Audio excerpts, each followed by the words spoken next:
murid-murid, apa khabar hari ini?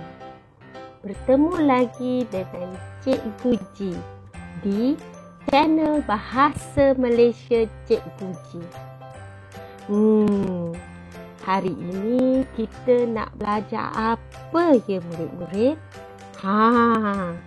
Cikgu Ji tahu hari ini kita belajar mudahnya menulis ayat dalam setiap perenggan isi atau perenggan idea. Hari ini karangan jenis keperihalan ya murid-murid. Ayuh kita belajar. Tentu tak sabarkan. Ayuh murid-murid.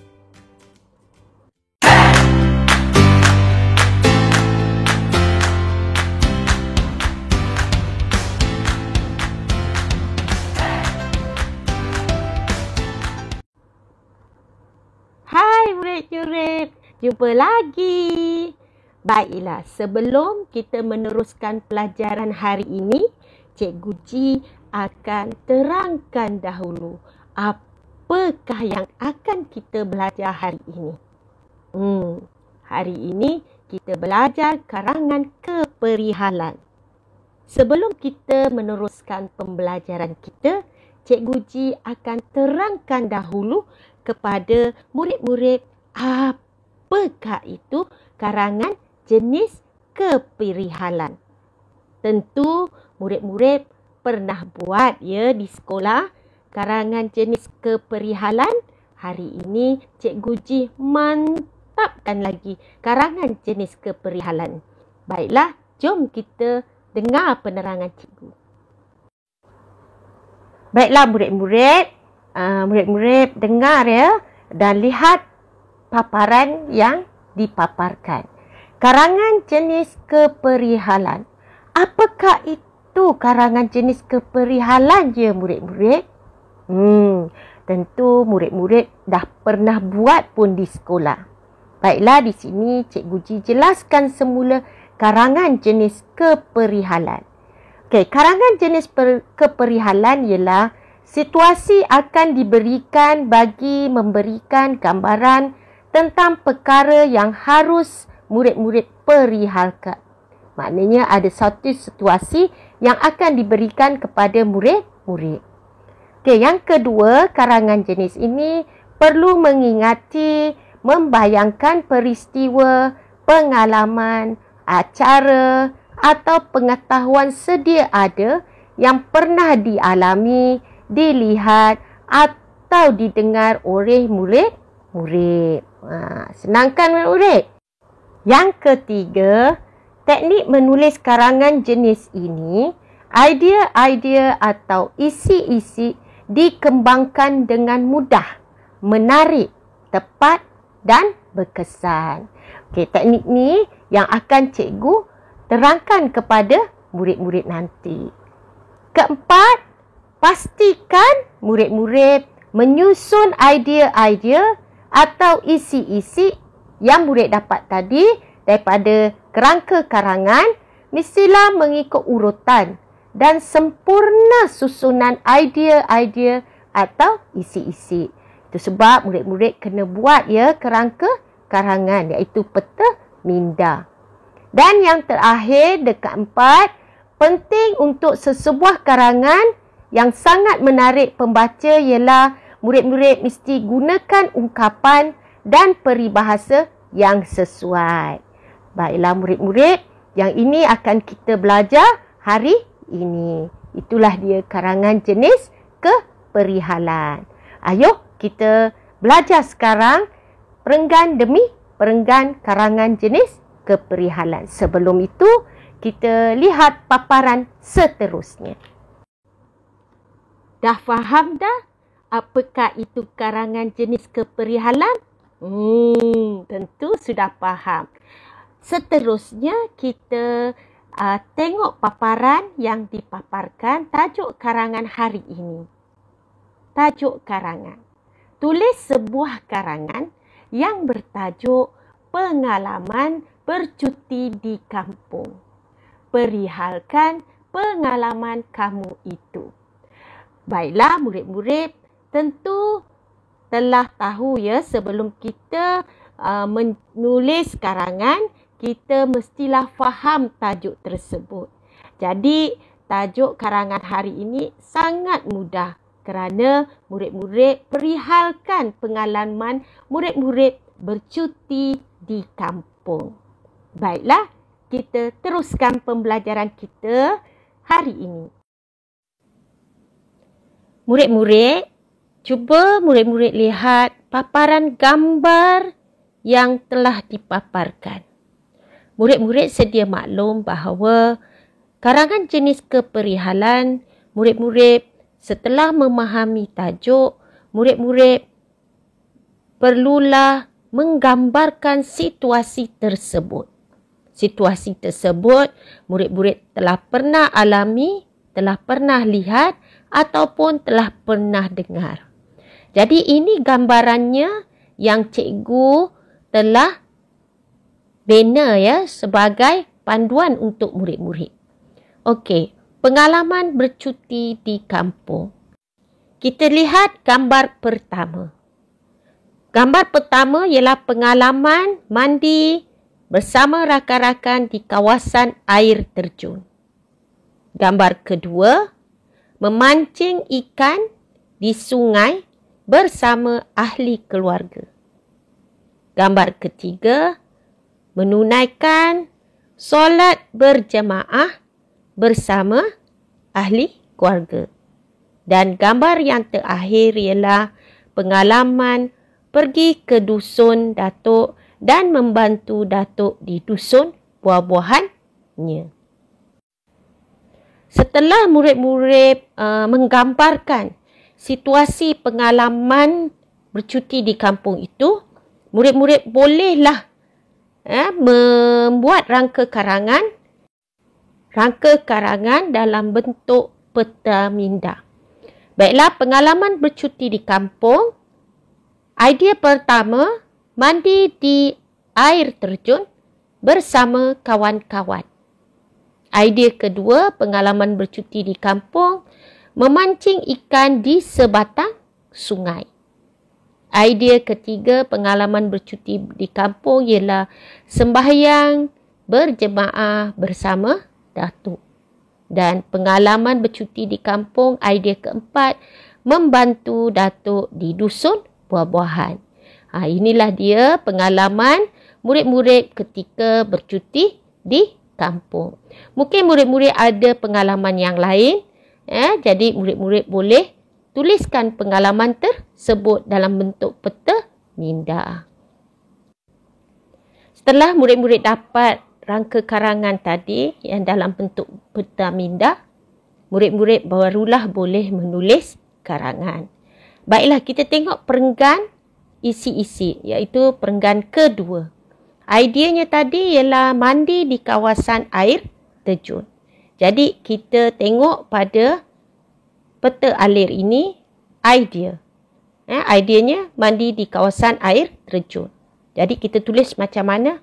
Antara pengalaman menarik hati ialah mandi di kawasan air terjun bersama-sama rakan-rakan. Kemudian kita tengok huraian idea. Kawasan air terjun itu terletak tidak jauh dari rumah datuk, hanya berjalan kaki sahaja. Jadi kawasan air terjun itu kita jadikan key untuk menulis pada huraian idea. Pada huraian idea kita jadikan berjalan kaki sebagai key kita untuk menulis pada ayat yang ketiga. Ayat yang ketiga, kami dapat menikmati pemandangan yang cantik sambil berjalan kaki ke sana seperti pemandangan sawah padi dan dusun buah-buahan. Untuk ayat ketiga ini murid-murid kita gunakan seperti. Seterusnya kita pergi kepada ayat keempat. Kita ambil kesan. Okey, kesannya setelah mandi di kawasan air terjun itu, kami dapat menghilangkan stres dan badan berasa sungguh segar. Kesan ni kita nak ambil dari mana? Kita ambil daripada idea, iaitu kawasan mandi di kawasan air terjun tadi. Apa kesannya? Ya murid-murid, sekarang kita cuba baca dan lihat paparan dan kita baca sama-sama. Perenggan kedua. Antara pengalaman menarik hati ialah mandi di kawasan air terjun bersama-sama rakan-rakan. Kawasan air terjun itu terletak tidak jauh dari rumah Datuk, hanya berjalan kaki sahaja. Kami dapat menikmati pemandangan yang cantik sambil berjalan kaki ke sana, seperti pemandangan sawah padi dan dusun buah-buahan. Kami mandi di kawasan air terjun itu dengan sungguh gembira. Maka kesannya dapat menghilangkan stres dan badan pun berasa sungguh segar. Habislah kita perenggan kedua. Ya murid-murid? Baiklah, sekarang kita pergi pada perenggan ketiga. Jom kita tengok perenggan ketiga. Untuk perenggan ketiga ini murid-murid, idea yang kita dapati daripada peta minda tadi ialah memancing ikan di sungai. Baiklah, ideanya kita tengok pada kotak idea. Pada esok harinya, saya dan Datuk serta ahli keluarga pergi memancing ikan di sebatang sungai.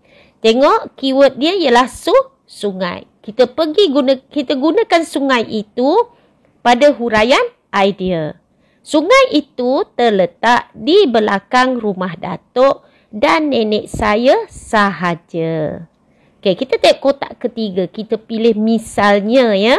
Kami dapat memancing banyak ikan pada hari itu. Misalnya, ikan puyuh dan ikan sepat. Baiklah, kita tengok kotak yang keempat, kita guna padah. Kami sangat teruja. Padahnya kami pulang ke rumah agak lewat dan hampir senja baru sampai di rumah Datuk dan nenek. Okey, murid-murid. Sekarang kita baca perenggan ketiga. Ya, kita baca perenggan ketiga. Kita baca bersama-sama ya murid-murid. Pada esok harinya, saya dan Datuk serta ahli keluarga pergi memancing ikan di sebatang sungai. Sungai itu terletak di belakang rumah Datuk dan nenek saya sahaja. Kami dapat memancing banyak ikan pada hari itu. Misalnya, ikan puyuh dan ikan sepat. Kami sangat teruja. Padahnya, kami pulang ke rumah agak lewat dan hampir senja baru sampai di rumah Datuk dan nenek.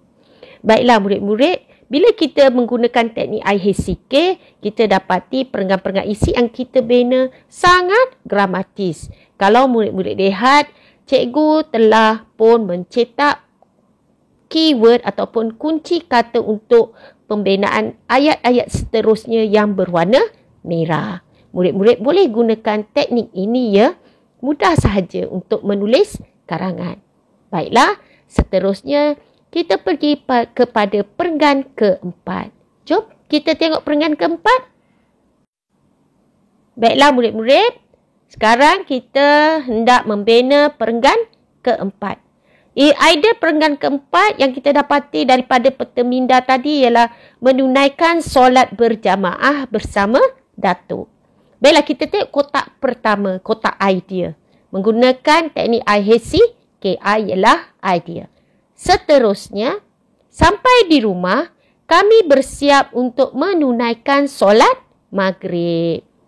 Huraian ideanya, kita ambil solat maghrib tu sebagai key untuk huraian idea. Kami solat maghrib berjemaah dan Datuk sebagai imam. Sekarang kita nak pergi pada idea kotak yang ketiga. Kita ambil misalnya. Selesai solat maghrib, Datuk telah menyampaikan tazkirah. Misalnya, kisah Nabi dan Rasul. Kemudian kita nak pergi pada ayat yang keempat, kita ambil efek. Efek daripada solat maghrib berjemaah tadi, kami dapat mengeratkan hubungan kekeluargaan. Senang aja kan murid-murid bila kita guna teknik ni. Murid-murid hanya ingat sahaja teknik IHC ini. Baiklah, sekarang kita hendak membaca perenggan keempat sepenuhnya. Mari kita baca bersama-sama ya murid-murid. Seterusnya, sampai di rumah, kami bersiap untuk menunaikan solat maghrib. Kami solat maghrib berjemaah dan Datuk sebagai imam.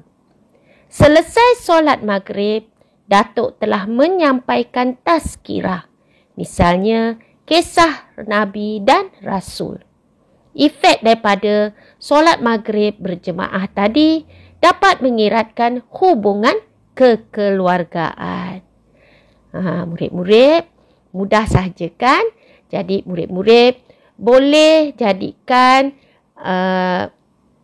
video PDP ini sebagai tambah ilmu murid-murid untuk menyelesaikan masalah murid-murid untuk membina perenggan idea atau perenggan isi murid-murid hanya menggunakan teknik IHCK sahaja ya murid-murid. Cikgu tahu murid-murid boleh membina perenggan ini dengan lebih baik lagi. Baiklah murid-murid, seterusnya kita pergi kepada perenggan kelima. Baiklah, perenggan kelima ini kita dapati ideanya tadi ialah membantu Datuk di dusun buah-buahannya. Baiklah, kita tengok kotak yang pertama. Idea. Hari terakhir di kampung, saya dan abang membantu Datuk di dusun buah-buahannya. Baiklah, kita ambil keyword buah-buahannya tu untuk huraian idea. Di dusun Datuk terdapat banyak pokok buah-buahan yang berbuah dengan lebatnya dan masak rano. Kotak yang ketiga kita pilih seperti. Datuk meminta kami memetik buah-buahan yang hendak dibawa balik seperti buah rambutan dan buah manggis. Baiklah, kotak yang keempat kita ambil impak. Kami sangat gembira membantu Datuk. Impaknya kami dapat menikmati makan buah-buahan tempatan. Itulah dia murid-murid. Kita dah habis kepada perenggan kelima. Ayo kita baca perenggan kelima ini sepenuhnya. Kita baca bersama-sama ya murid-murid. Baiklah, kita baca bersama-sama. Lihat paparan ya murid-murid. Hari terakhir di kampung, saya dan abang membantu Datuk di dusun buah-buahannya. Di dusun Datuk terdapat banyak pokok buah-buahan yang berbuah dengan lebatnya dan masak rano.